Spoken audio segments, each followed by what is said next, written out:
Az eredmény az nem igazán olyan, amit szeretett volna. Bali Feri és Resike készülődik a startnál.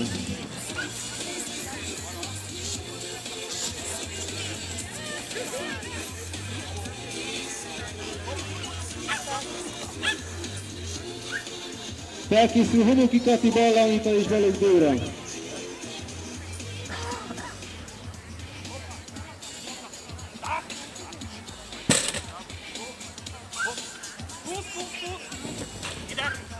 Ide!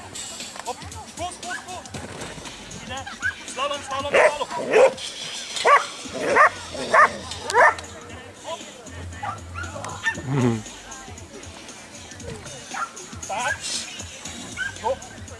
Húszik!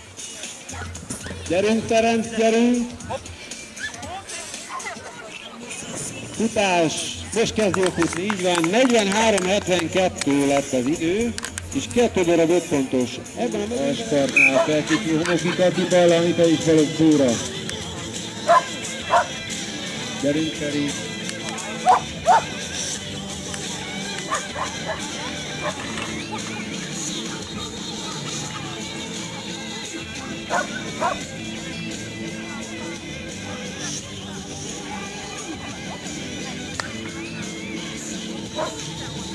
Feri is ott ügyetlenkedte azt a kombinációt, ott ugyanarra nagyon kell figyelni, mint a melléket ábra mutatja, ezt a pallóból lejövet. Sűrűn vannak az akadályok, és nem igazán úgy, ahogy a gazdi mindig kitalálja. Úgyhogy Feriék is elvesztek benne. Gondolod, hogy ez lett a megoldás? Valamit eldobált útközben a Zsekkó Feri, valamint mondták, hogy itt a kizárásnak csak egyetlen egy oka lehetséges, semmi más, hogy nem a rózsaszín vette fel. Semmi más.